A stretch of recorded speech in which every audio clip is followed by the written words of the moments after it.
Hey, everybody. Welcome to the Sci-Fi AI Show.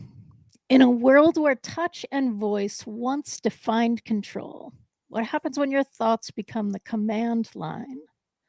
Welcome to the Sci-Fi AI Show, where yesterday's science fiction keeps showing up in tomorrow's headlines and today's experiences. Today we're talking about brain-computer interfaces, and not as metaphor or metaphorical sci-fi. These are literal mind-machine links, a direct connection between your neurons and the digital world. In 2025, that's not theory anymore, and it wasn't really theory in 2024 either. Neuralink is on its third test subject, which happened right early in 2025. They've now have been approved in Canada, and they're hoping to have 20 to 30 implants throughout 2025. Um, Synchron's brain stents are translating intention into action inside FDA approved trials, and companies are rolling out non invasive brain buds or people putting little like headsets on that were used for games a while back and are able to link that with an Arduino device and set up some brain coding, because vibe coding is nothing to thought coding. So we're crossing a line quickly, quietly, and with almost no public debate. Because when the brain becomes a programmable interface, a programmable device, what does it mean to think privately? This episode explores three core questions. First, what does it mean to use your brain as an interface? Is this assistive tech or the start of something bigger? Right now, many of the things are set as assistive tech, but it doesn't have to be that way. Then, what happens to autonomy and identity when neural data becomes readable, transmissible, and valuable? And finally, are we headed for a cognitive app store? One where skills, reflexes, even moods are downloadable if you can pay for the upgrade?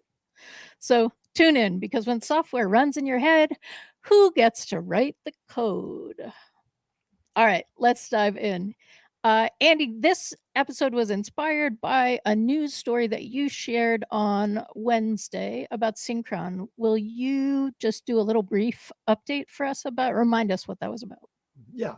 So brain computer interfaces is what we're talking about that allow direct communication between the brain and external machines. One way or the other, like I can either think and control, some of my tools surrounding me through that brain to some electrical connection that then communicates with an external processor. Or the other direction, which is if I can establish a connection between my neural network and external electronics that can feed my brain.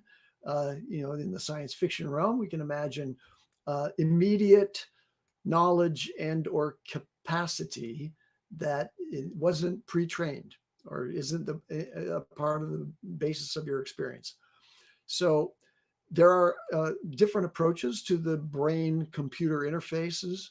Um, in Neuralink, we think about that as giving people who are, say, quadriplegic, the ability to control a cursor and or interact with a computer in ways ultimately reaching to the point where you can actually have a computer monitoring the speech centers of the brain. And even though that person may have a disability that eliminates their ability to speak, it would allow them to actually have computer generated audio of what they're saying in their mind.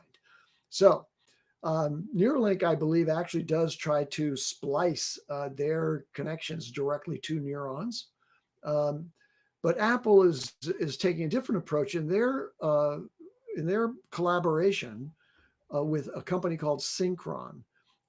And so Synchron doesn't have a direct electrical connection to the neurons. What it does is it inserts through a catheter into the brain and leaves a stent, which is a sensor there that is close enough to the motor cortex or the speech cortex, whichever part of the brain you want to put a sensor into. It's in a vein, but it's close enough that it can kind of collect the electromagnetic emanations from the surrounding neurons. And that is enough for Apple to be convinced by this company's technology, inserting a stent into the brain vein, which they've done, by the way, with 10 people since 2019. That's enough for them to be working with Synchron now to use the technology to control iPhones, iPads, and Vision Pro headsets. So that's the basics of it. But let's talk about what the even more futuristic implications are. Jyunmi, yeah. Where are we with this, and what are we looking Jyunmi, what are you thinking about this? Not even gonna So, frame it. so the Synchron Apple announcement, and of course what we've already seen from Neuralink, technologically wise, in compared to some of the sci-fi story bits or technologies described in various sci-fi stories, is we're in the very early days still, right? We are getting a handle on the direct connection between what information we're getting from the brain and what information we can send back to the brain, right? Because your entire nervous system's all electrical signals. So that's the body. The body's relatively easy compared to the brain itself, right? So when we're talking about massive amounts of information or things with great context, or just trying to get deep understanding of concepts and just huge amounts of data, that's kind of where we need to be looking forward, right? So for example, it's common in the cyberpunk genre from various authors like William Gibson, Bruce Sterling. If you've seen adaptations or movies like Johnny Mnemonic, The Matrix, all of these kinds of examples, is that they've overcome this is far enough in the future where they've overcome the any potential latency or loss between the information going in and out of the brain, right? So that's been overcome, right? Also, any of the software or control system that allows that data to be distributed, that's also overcome. And so these are the kind of things that we'll be seeing in the current iterations, right? They are taking these two examples, are kind of taking somewhat parallel paths, but it's different on the base of intrusiveness, right? How intrusive into someone's brain is this going to be more likely? Now, the stent is probably going to be far more adopted than Neuralink, right?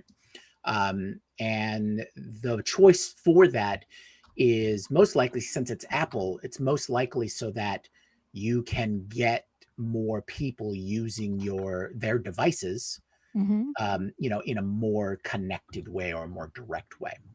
They both, of course, have their roots in solving current issues with medical issues, right? Being able to replace some loss of motor control or replace some sort of cognitive issue, things like that. And that's where I think we're going to see definitely a lot of this technology burgeoning, but it's going to hit a certain point. And of course, every company that wants to invest in these technologies, they want to know a way to truly be able to maximize their profit from it.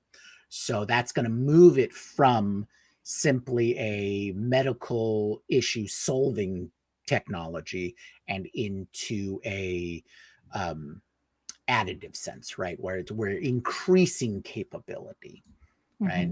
And that's where the sci-fi examples really come in. So like in Johnny Mnemonic, they talk about putting in a massive amount of fast data storage, right? The main story is what memories and chunk of brain do you lose so that they can put this huge storage device in there. And he's a data courier. It's it's this whole story about data privacy and security, right? So you put in this device into you, and you are the courier. It's just like carrying a briefcase of diamonds, that kind of thing. And so having that as the example of, hey, I'm going to replace some of my humanity for technology, and that's one of the overall themes in cyberpunk. But that's a little digressing from what we're trying to talk about here. But the big thing that they do in these stories is they give you examples, like I said, overcoming the data transfer, the information transfer point.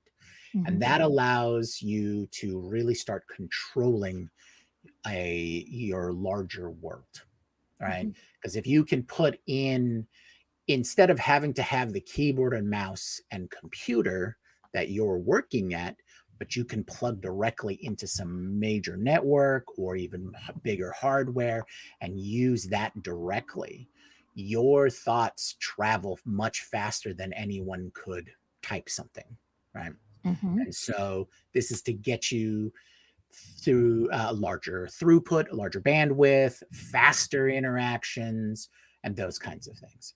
The other one is, of course, on the motor control side, which would allow you to potentially use your own physical structure better, or span a gap that you might have had if you lost motor control, stuff like that. But then gets into being able to use things like cyberware or replacement or enhanced pieces of technology. And so you've already bridged that. Oh, can the signal travel fast enough? How fast can we get these reflexes? How fast can we get this motor control and things like that? Now for BCI, the Neuralink version, right, the way that they're going, really does seem going to be more helpful faster to those who need a medical solution for whatever reason, right? Giving capability to those who have lost their other methods of capability. Because potentially it's a more direct interface, and you can activate more areas of the brain, right? Right. And Yeah. and it's also because it's more direct and more invasive, it's more prone to degradation, right? So the first Neuralink implant recipient has had I don't remember how many, but has had things disconnect, right? So the full connection that was in existence for the first month is no longer that. It doesn't have that many. Now there's a lot. He can still do a bunch of things. It's still, I think, considered a successful implant or a successful procedure, but something that is less invasive could conceivably be upgraded over time, right? Like it's not. It seems like giving you brain surgery and planting something right in there in all your goo is something you're going to do fewer times than changing a headset. It's true. It's true. And some of the examples that I've seen in sci-fi is what they'll do is something coined a direct neural interface, which is a piece of technology that gets installed once. And since once its installation, it's fairly permanent, right, into the portions of the brain that it needs to access. And then that interface is what's modular, adding different capabilities or adding new technologies and things like that. And you would only have to replace that, every so often, as opposed to, oh, this one's degraded. We need to go through a whole brain surgery thing to do again. So it really depends on how that development goes. And that could be, more development along this stent type of pathway. So, but seeing where it's going to go from the medical into the, we'll call it techno chic, era to where you want to use more technology in your body. That's that I'm not exactly sure how fast it's going to be before we can start buying it like we can, thumb drives and things from Fry's. So it's still a little bit of a maker technology, I think, but I do want to share this was posted yesterday by Leon Neal. And you can see their face as they realize that they could accept changes in a cursor code with their brain. They say, forget vibe coding. The next wave is mind coding.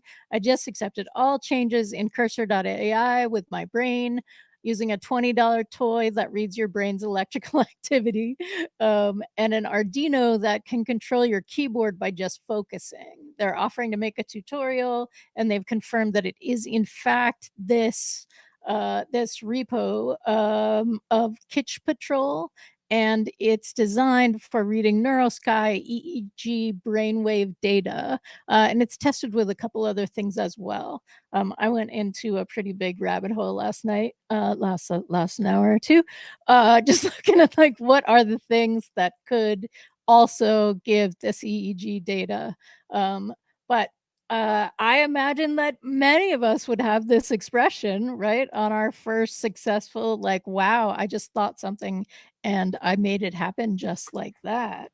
So, Absolutely. I mean, this is what I'm talking about overcoming those barriers, mhm, right? It's an inexpensive hardware stack mhm. with some mildly complicated implementation on the software, but they're able to do it, at home. And when we talk about brain things like brain waves, EEGs, neural links, all those kinds of things, it's usually out of the realm of, oh, okay, that's in medical research, that's going to be in those universities and those hospitals and things like that. But if we think about it, using EEG readings to identify different parts of the brain, that's been going on for decades, Right. right? Having the things all over your head and stuff like that. That's not a new tech.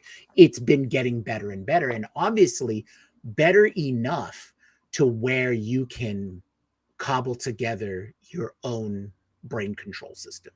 Now, Right. is it super accurate, or can it have functionalities far more than hitting the enter button? You know, um, not right now, probably not, but it's getting there, right? And hopefully, with the developments along with Neuralink or the or the Apple stint or whatnot, we'll get there faster. Can you imagine Apple releasing the the parameters for because like all of their peripherals, they release a certain stat parameters or specs parameters so that third party peripheral providers can build on it, right? Mhm. And they'll have their own proprietary version or whatnot, which will be 2 or 3 times more. But this allows these third party providers to create additional additional peripherals. So if the stint becomes as easy as a piercing your ear, like if you can go back, if maybe it'll be back. We'll go back to the mall and go to Claire's and get our ear pierced or Hot Topic or whatever. It's like, oh, do you want your Apple stint? Or go to the Apple store and go, hey, I just got my new iPhone 727, and can I? Do you want the stint package? Oh, okay, cool. And then they just have the stint gun to go. Okay, cool. You're good to go. Beep beep. All right. Put on your VR AR headset and take your Mattel hoverboard and go back into traffic. But all joking aside, this is probably why they partnered this way, is because if it is as easy as just like it'll always be in this 3 centimeters, you can use a tattoo gun or an ear piercing gun to do it, and you just need some basic medical training. There's gonna be the Apple stint, Well, I think genius that bar. assumes your assumption is that you can get the same effectiveness that the synchron stent gets by being extracranial, right? So I can put it under the skin here in the Right. approximate area on my head. I can imagine in the future there being some combination of cosmetic and functional interfaces with your brain that populate some spaces underneath your hair, or in my case on the surface of my skin. Now there's a science fiction story that I can't remember which one it is, but somebody do a search on this one and try to figure it out, where, or maybe it's a movie, it's a science fiction movie, I think so. Maybe it's Ice Pirates, where they have cosmetic, creatures and artificial intelligence creatures that have been implanted into their body and can kind of be, like sucked back in, but also can kind of expand and come out on your shoulder like a pirate's parrot. I think that was the inspiration for it. Ice Pirates was a great movie, by the way. Oh, fantastic, fantastic Really great movie.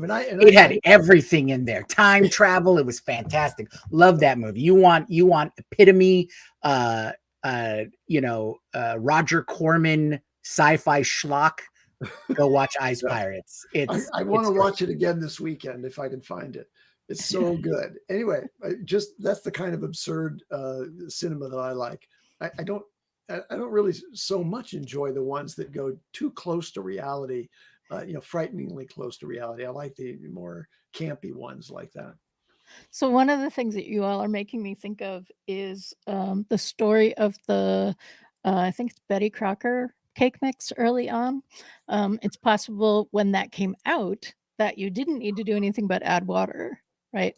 But that didn't feel like you were doing enough to really get the benefit. Like you didn't do anything. All you did was add water and put it in the oven.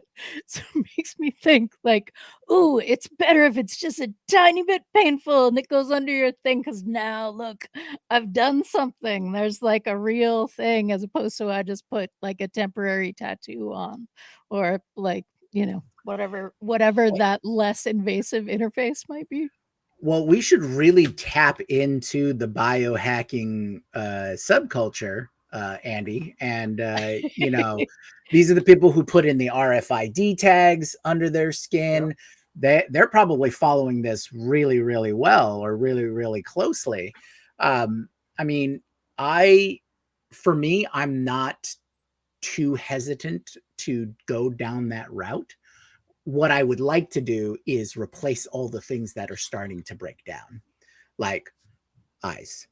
Like I know in like 20 years, pop these suckers out, give me some robot eyes. I'm there. Yeah. But one of the Full things you were talking, full spectrum. Yeah, I want to read everything. I was just like, and people, oh man, people are gonna start using art in like UV spectrums or in like so many nanometers outside of the viewable. It's going to get nuts. But one of the things you were talking about the Ice Pirates thing is the thing that's coming out or whatnot. That's more along to the biotech side, right? Yeah. And that's kind of, and I might have mentioned this before, but when we're talking about brain-computer interfaces, biotech might be the better or faster way to have adoption, right? So this idea of being able to just do an injection at the base of your skull or whatnot, and there just be a pre-programmed growth cell, right? And that's the thing that builds into your brain over time. It's like, okay, in about 7 weeks, you're going to have all the connections. And then it just is a matter of doing the piercing where you put in the tab or the connection point to the outside. And that might be a far better and faster way. Lowers body rejection rates, lowers, the fear of carving up your brain and putting in some piece of metal, those kinds of things. I don't know. I mean, there's other fears too, but fear entirely. It doesn't eliminate all my fears, because I can imagine something that's going to grow itself into my brain somehow missing the mark or overshooting the integration. Sure. And whoa, Sure. How do you? Yeah, I mean, It better it be won't. reversible. Let me say that. It will Well, be reversible or it won't. Because Uh, like as we're talking about this whole thing, so in an earlier show this week, Jude, who's in the comments here, was like it was the one about letting agents control your wallet, right? Like mhm. Jude said he doesn't even trust himself. Why would you trust something outside of himself to make those decisions? And I realized as you're talking, like I need to be more disciplined in my thoughts because I'm imagining like, no, I was just I didn't that wasn't a yes.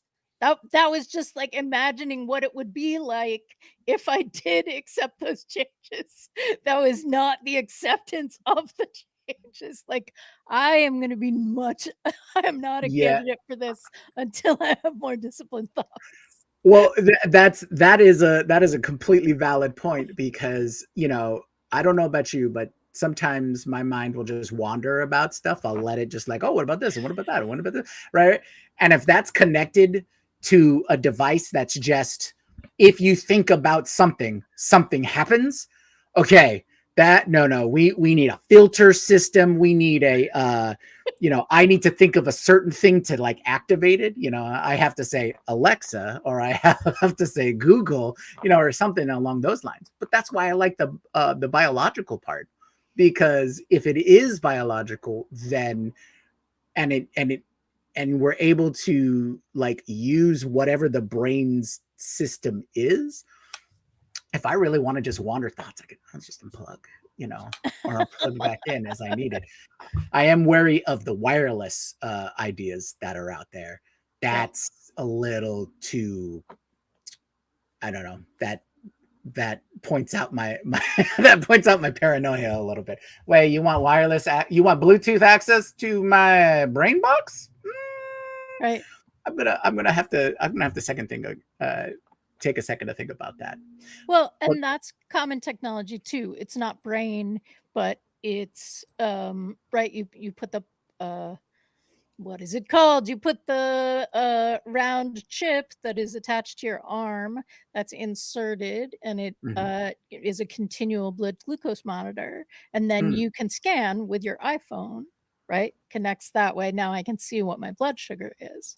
Where is it not hackable by somebody else's iPhone, right? Like in the same way that I mean, it's Apple, so it's better than the other hackable things, but it's better in quotes, yes. Um, and that right now can only read my blood sugar or things that you can tell based on blood results that are part of that data stream. But yeah, now if, now if that data stream includes my thoughts, what is hackable with that? Because that's a Wi-Fi. That's a Wi-Fi question to ask. mhm, mhm. That's why I like the idea of having a physical connector, regardless if it's biological or technological, because then you at least have to get that close to me. But I digress there. Uh, Now, I wanted to go over some of the things that we haven't really been clear on is what we're expecting, right? So, one of the things that, and the title of this show, I Know Kung Fu, right? That was, so The Matrix is fantastic about showing that, all right, if you have a way to hack the brain or, a way to have an interface with the brain forms memories and forms that association, and you can basically program the brain for additional skills, right?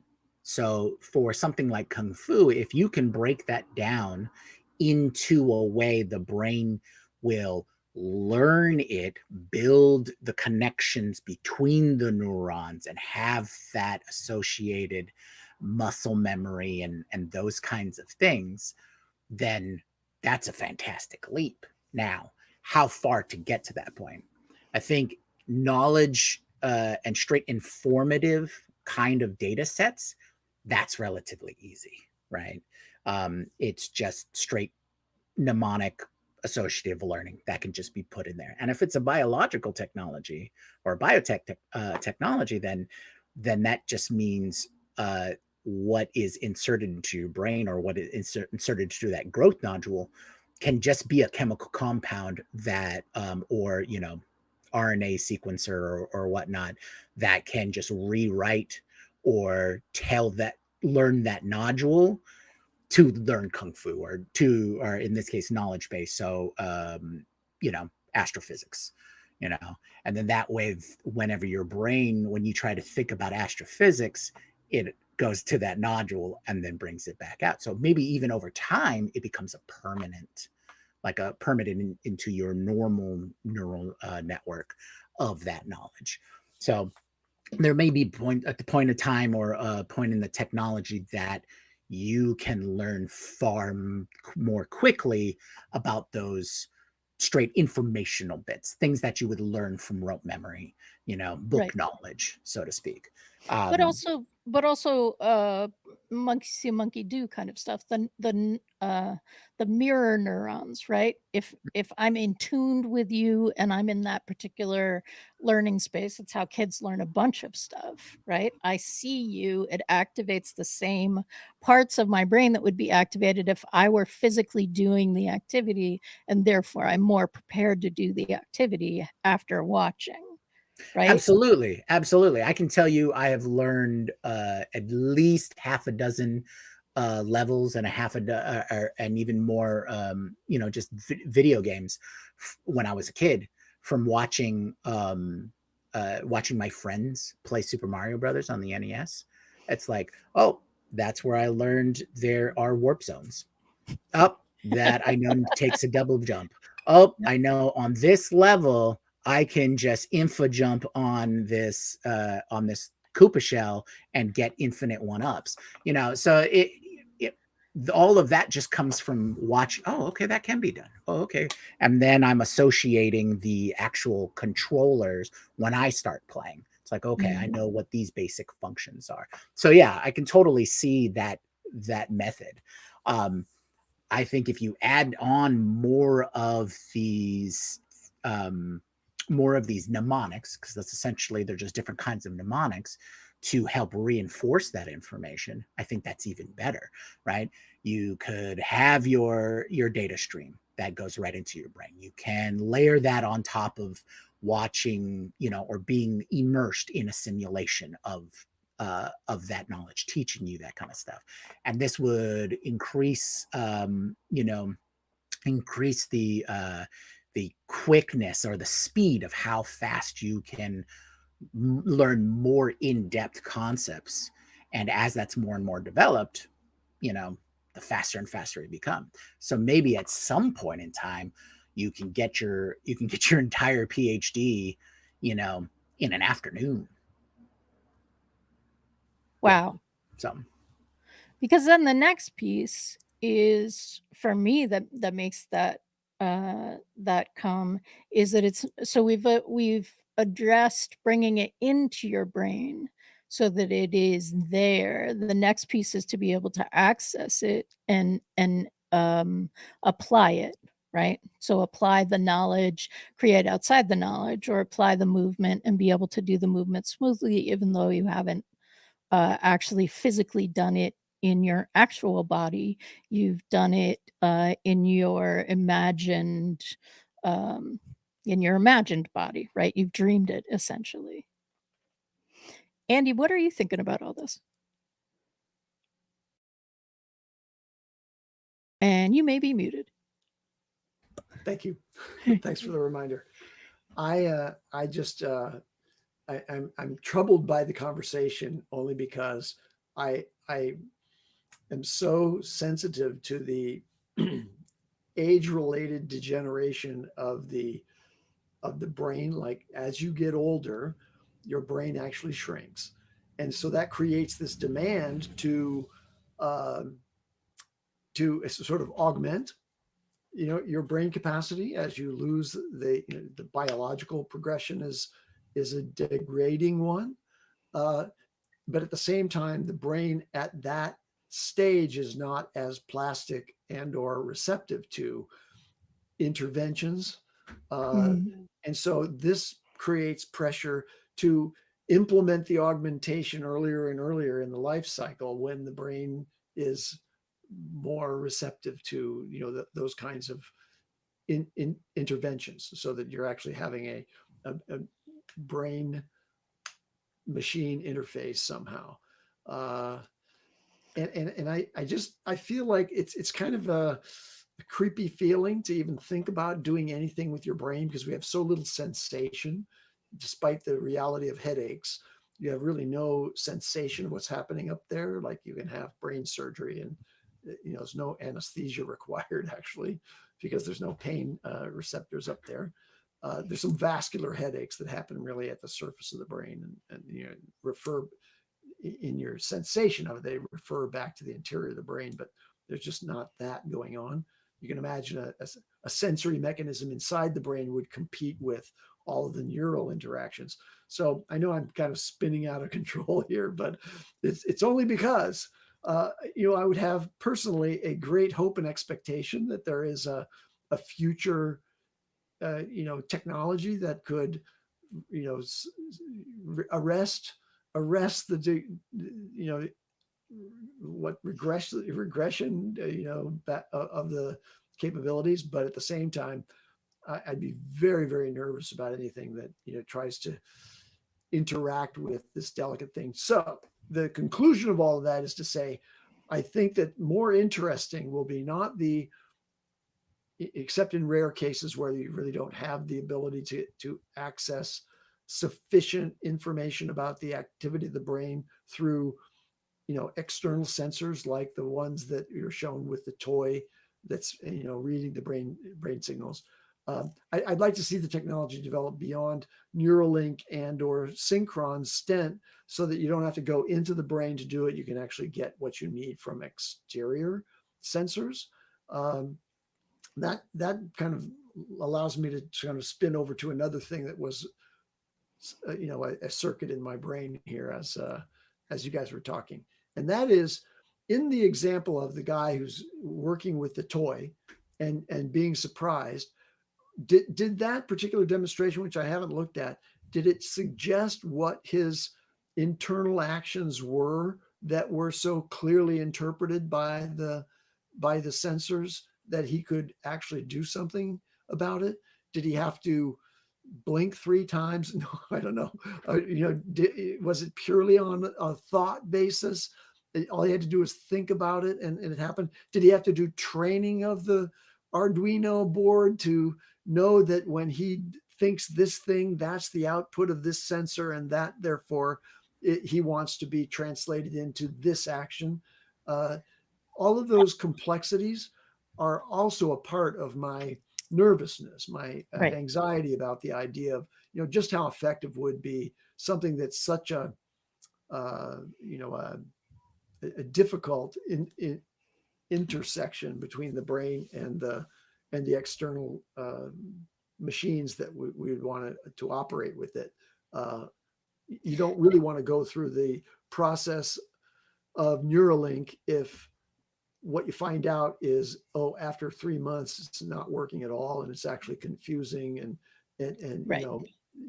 messing things up terribly.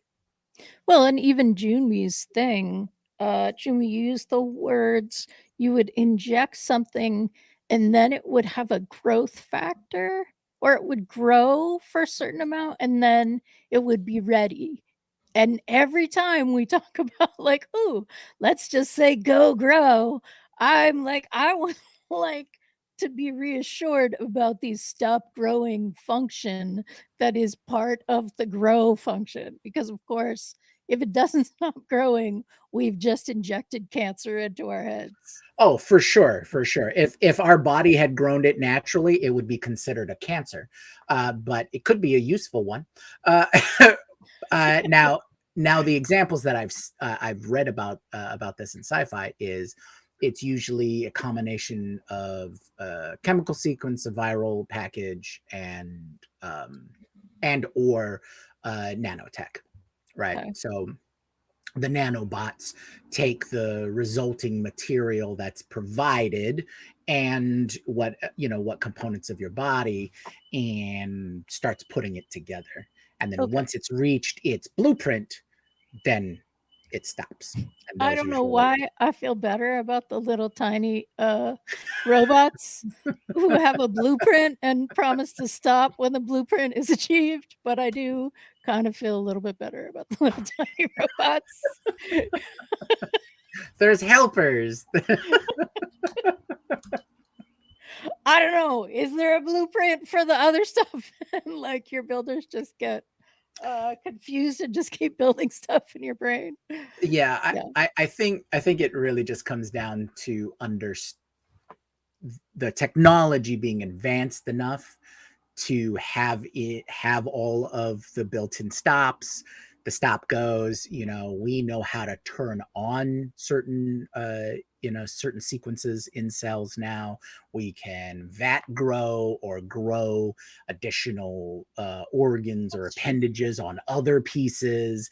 We've fully cloned animals, those kinds of things. So I think it's probably going to be a nice, I shouldn't say nice, but it'll be an interesting mixture of these technologies that will just be checks and balances of okay, for step 1 through 5, we're going to use this vat grown cell culture.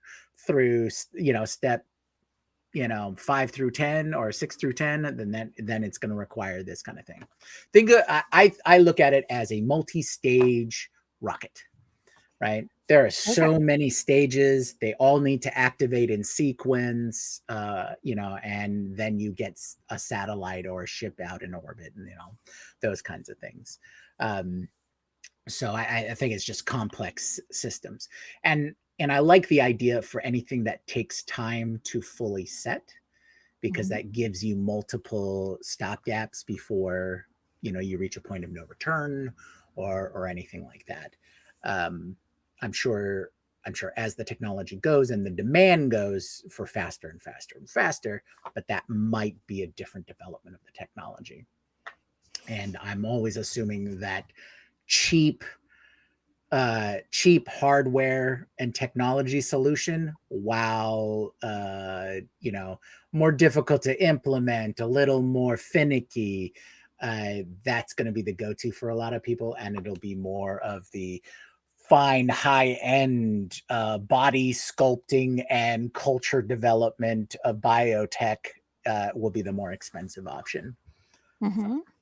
Yeah. Well, and that's I'm pretty sure Elon Musk has been really clear about his interest in this in terms of biohacking and being able to expand his physical capabilities, extend his life, right? Because there are those things too. If all of your thoughts are something that can be accessed and interacted with, could you then download yourself, your person? Like what happens with autonomy or like the personality? What happens when that's just neural data like other neural data? It's readable, it's transmissible, it's common. Although personalized, it's common. Right. Now, there's a couple of examples in sci-fi about this thought line, right? Number one, there's the idea that if the brain can be completely mapped and you can digitize your complete personality or complete persona, then you have made a clone of yourself, or you've made the digital version of yourself. A lot of the sci-fi examples I see are this digital copy is the one of the reasons you do it is so that you can be treated as data, and data can travel at the speed of light. So transportation, teleportation, and one, I forget what story it was, but one of the big interplanetary type of sci-fi is you download your brain and it gets transmitted faster than light to another planet, and you're downloaded into a shell to go about your business. And this is an everyday occurrence. So you just upgrade the parts, right? You Or is it a biomimicry show? Well, it's basically there's a null clone that has none of the brain activity, and your pattern is transmitted to that body, and you use that body for your day-to-day work.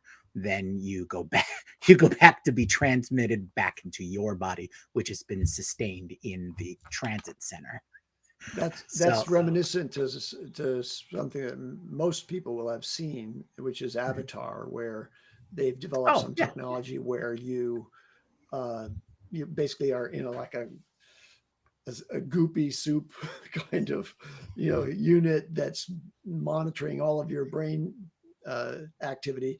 Your body becomes inert, right? Mhm. Not inert, but I mean paralyzed in effect. So you're not Right. as your avatar out there, which is being controlled by your brain through a Mhm. brain avatar interface, and the transmission there is not clear. What they're using, to connect those two, because the avatar seems pretty free to roam about the avatar planet. Um, but then if something happens and that connection is cut, then you instantly are like revitalized in the unit that's been tracking you and implementing your thoughts and actions in the avatar, and the avatar goes limp and lifeless at that point. Yeah. And now the other path that I've seen a lot of sci-fi in is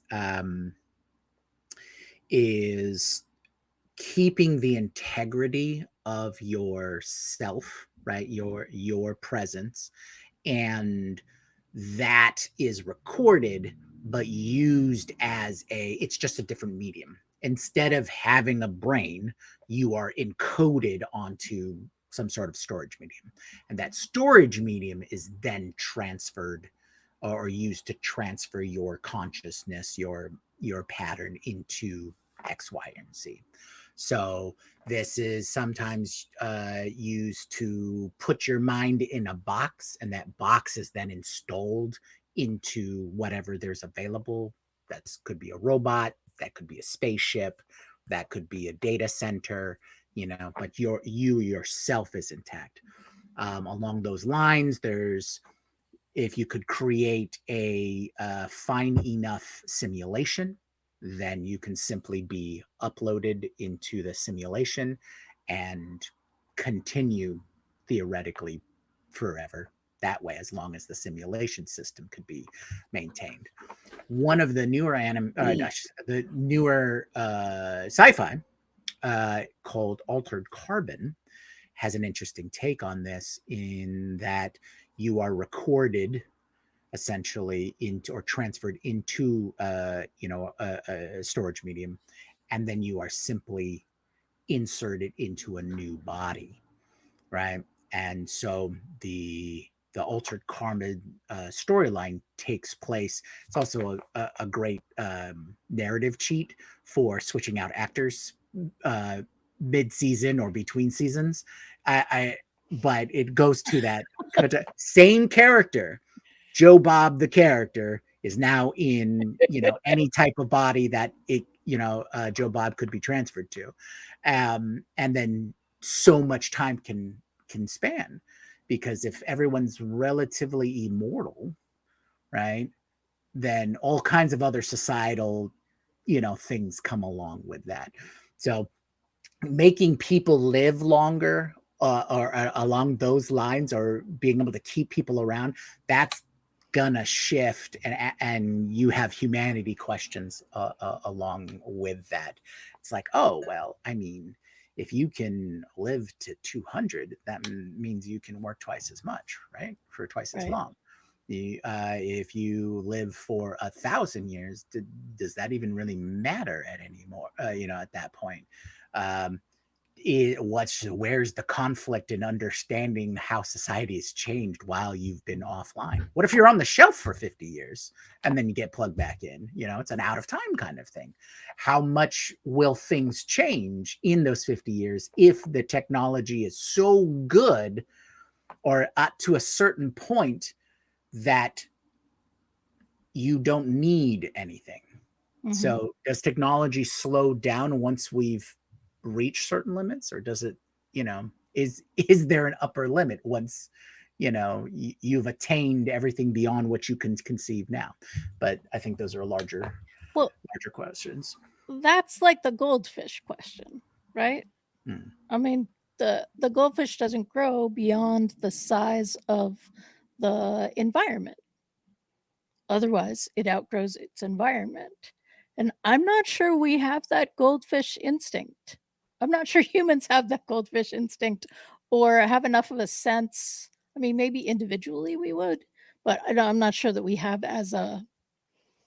uh, as a being that occupies, reproduces, and occupies space that we're super great on those senses. But the idea, like, for me, that's where it starts to get creepy for me. I hear you, Andy, about the creepiness of aging and like looking at things in terms of ooh, this would have been great whatever number of years ago if it were a technology that I could interface with. But I start feeling like I am embodied thought, right? I'm more than thought. I am thoughts experiencing a reality physically as well.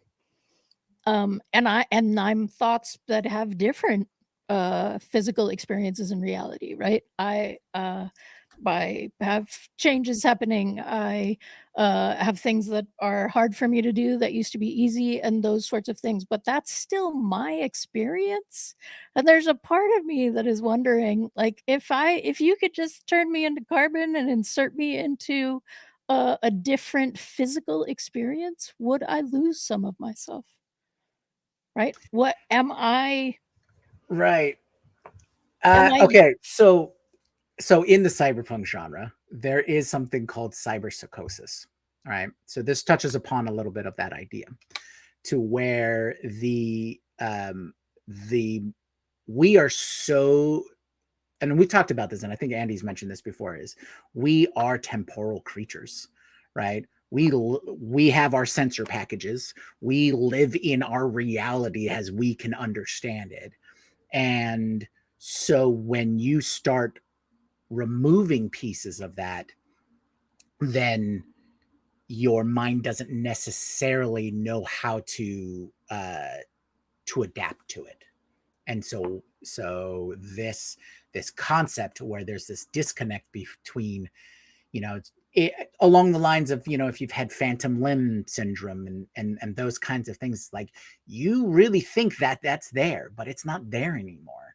And how does that compound, or how does that get more subtle when you've for whatever reason, has replaced your arm with a prosthetic or with a cybernetic arm?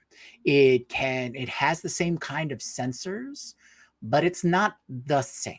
It's a little different.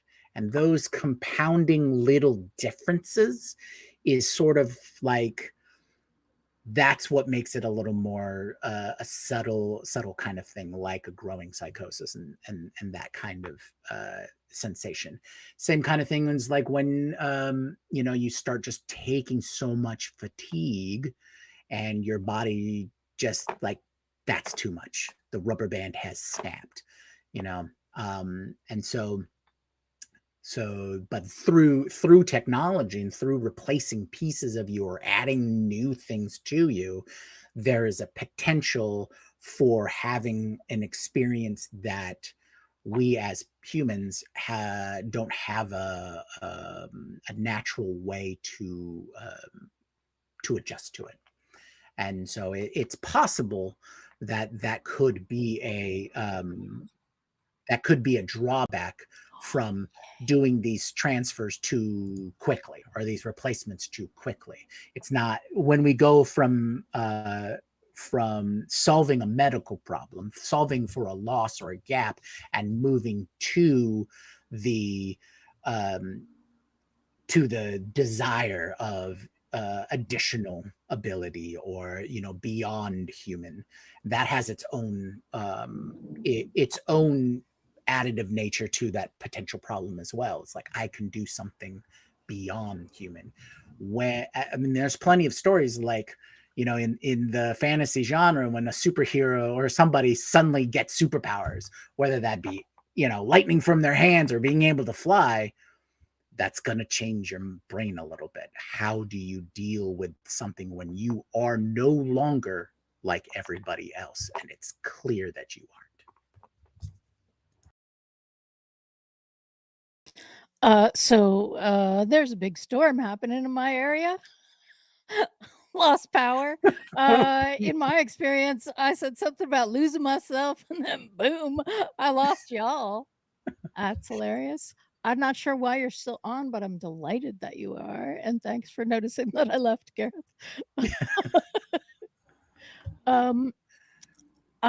Yeah. So what are we looking at moving forward as we're starting to wrap this conversation up?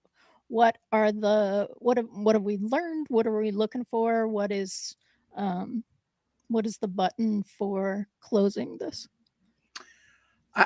I would say what we're going to see, if we take the general thing of like, what do we see in the next 5, 10, 15 years?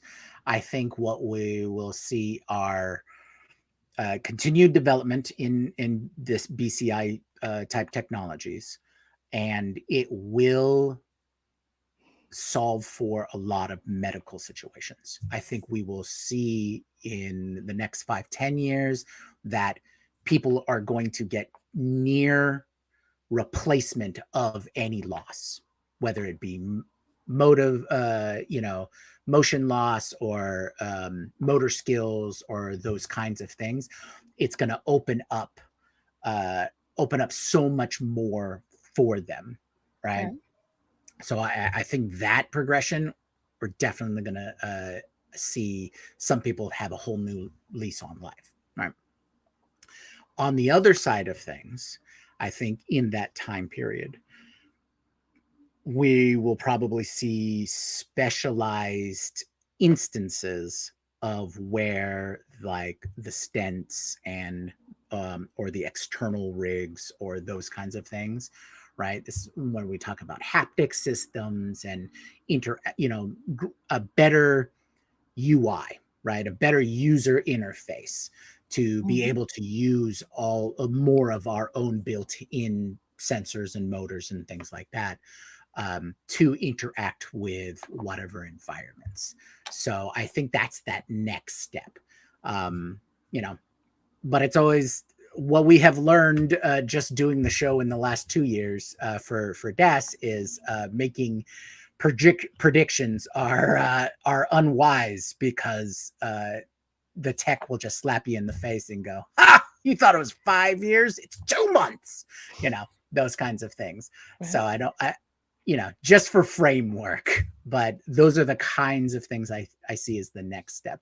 And I would love to see someone who is paraplegic or quadriplegic be able to use a highly developed BCI to now gain full mobility. Right. I would love to see that. I think that would be a boon to humanity and medicine as a whole. So we'll see what happens. That's actually just linking a couple technologies that exist now, right? Because there's already prosthesis that you can train, right?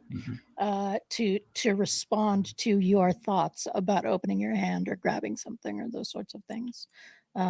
And there's already exoskeletons, while they are very, very expensive, that could walk with you, for you, right? It's like wearing an exoskeleton that can respond to that. And so then that is that's just the connection to be mind controlled. Andy, what are you looking for? What are your thoughts? And you're still muted. I always do that. My thought is a corollary to what Jyunmi said about what we can expect in the future, this progression towards better and better brain-computer interfaces. I think in the near term, the usability of of information that is privately sensed, internally, is going to be limited to the development of devices like the glasses and or Apple's foretold AirPods that have AI functionality built into them that's really audible only to the user. Maybe even will it be, I'm sure they have patents for it already, for sensors that are in the ear canal that can interact with that. So I don't think it's going to quite get, at least in my probable lifetime, I don't think it's going to get to the point where there's thoughts into actions. Although you can do simple demonstrations of that just by detecting a certain pattern of brain signals, in effect, from an external sensor or an internal one. But the proving out of the utility and usability of controlling AI, particularly from the private mode of wearables or injectables or insertables, all of those things are going to happen starting with wearables. Yeah, and you're making me think, as I'm thinking about what I'm taking away with me at the end of this conversation, has a little bit to do with the wearables and the glasses, and the idea of something that is inserted but unobtrusive, right? So something like, so I'm going to say something like cochlear implant. I don't know that it's unobtrusive at all because I am not a recipient of it, and I know they're controversial. I am merely thinking about that it is a system that exists, right, with a plug-in basically on the side of your head that then allows for an extra ability that isn't there when it's not plugged in. And that would sit where the glasses are, right? And so that could conceivably be a technology. It's already a surgery that exists. And that starts to get me kind of interested. Because I also believe, Andy, that our next things will be glasses. Also because the glasses have a screen that we can see. Although I don't know. I think most of you are in the chat, at least are participants in the Daily AI show as well. And there was a thumbnail for yesterday's show where we're looking at the guy with the thing on his glasses. You could read it too, and I don't want that. I don't want everybody seeing my images coming on the outside of my glasses. But I do think that is a new technology where things seem to be headed because it seems to solve a bunch of problems that are coming in a bunch of different ways. It's a more private thing. It has a screen that you can see, but not it like you don't have to be looking at a phone. You don't have to be doing these other things. Wow. Well, thanks everybody. This was another great sci-fi AI show. We do these every Friday at 1 p.m. Pacific, 4 p.m. Eastern. And hope you join us next week. We are also on the Daily AI show, all three of us. And you can join us for that as well. It is at 10 a.m. Eastern, 7 a.m. Pacific, Monday through Friday. And yeah, thanks. Let us know how you're experiencing these. We'd love to hear from you. Thanks, everybody. Aloha.